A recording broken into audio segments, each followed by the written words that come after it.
To remove this skid plate, you're gonna first have to remove 1, 2, 3 and 4 bolts from the front here. You got a 30mm bolt here, a 30mm bolt here as well, a couple of 10mm bolts, 1, 2, 3. So you should have 7 10mm bolts, 2 13mm bolts. You also have to, once you remove the bolts, you also remove these push pins. So there's a big push pin here, and you got 5 push pins at the front. So you got two at the front here, 1, 2, 1 in the middle, and again 2 over the other side.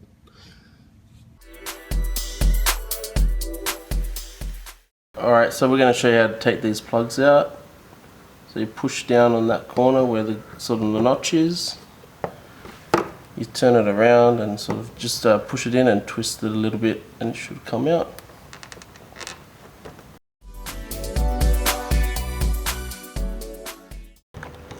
So on each side of the wells, you actually at the front got 3 8mm bolts that you got to remove on each side, the driver's side and passenger side.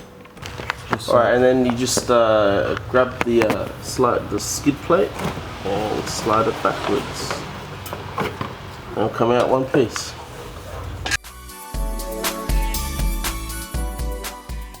Okay, installing the illuminated logo, you can actually put the 2 pins in any holes. You can see as we're moving it around.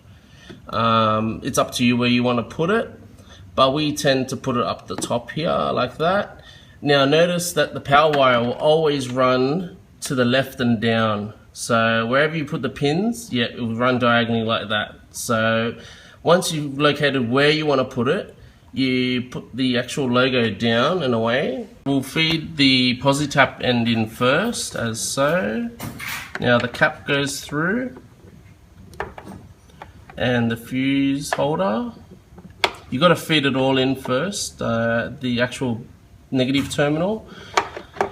First, what we're going to do is mount the whole actual logo before we actually get the wiring up and pull it actually to where it rests.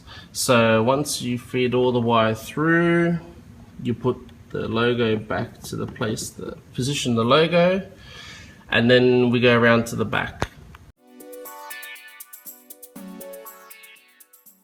Okay, so we're here. As you can see, we've got the 2 bolts protruding through the back there. We're about to put the plate on the back of it. Make sure that the 2 holes, the shorter sides, are facing the top of the, so towards the bonnet of the car.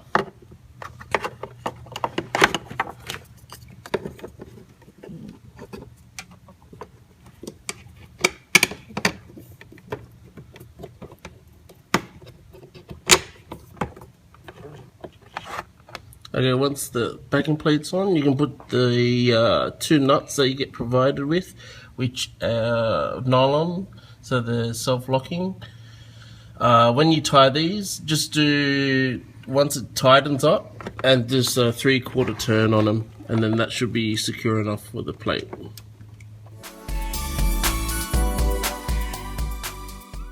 Alright, with that, tightening will take a little time because there's a very tight space. What you use the bolts are actually 3/8, so you can use one of these ratchet spanners.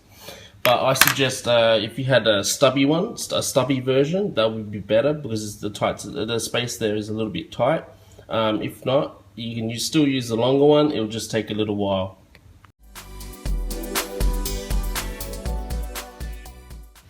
Okay, once you got the bracket fixed, and we're going to run the wires now.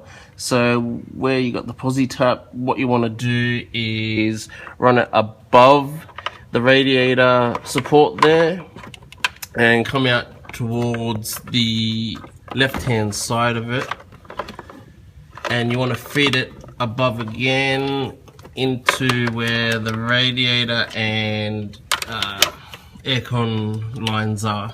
So Once you've got that through, what we're going to do is then we're going to feed it up through this sort of up along the radiator and just above that support there. Alright, to get this fed up now, it's best to have a buddy and to help you from the top there, so you can go and grab it. As we're going to sort of try and demonstrate here, it comes down through, and then just slowly pulls the wire through for you, and then we go up to the top. Okay, so we've got the wiring up on top of the car now. What we're going to do is we're going to actually put all the underneaths back, all the skid plates and all the bolts back, and then lower the car, because it's going to be a lot easier to work on top of the car once it's on the ground rather than while it's in the air. Yeah, we're going to put this skid plate back on. So you got to watch, the main thing to watch is these two tabs here, one there and one on the other side. When you go underneath the vehicle, you need to make sure that it sits, that those tabs, those tongues sit above this, so it goes into the brake ducting.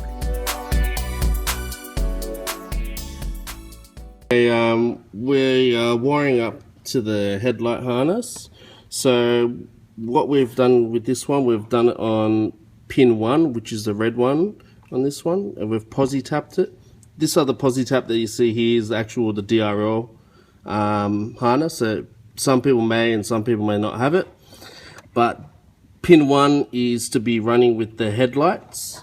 Around the back here, pin 11, the pink and yellow one, that is for constant ignition, that runs on ignition, so they'll be constantly on once you start the car. But if this one we've decided to run on the headlights only, so we posi tapped into this pin 1 here. Now we get the fuse, waterproof fuse holder, and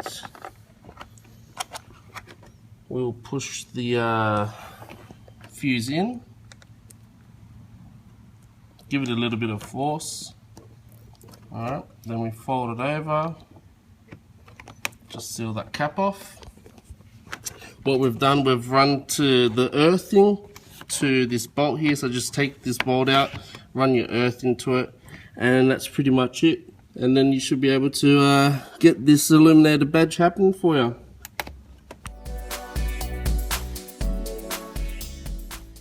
So this is the test. We're just going to run it on ignition without starting the car, so the headlights will turn on and the badge illuminates, and if we flick it to say your DRLs, the badge is off. Alright, thanks a lot guys.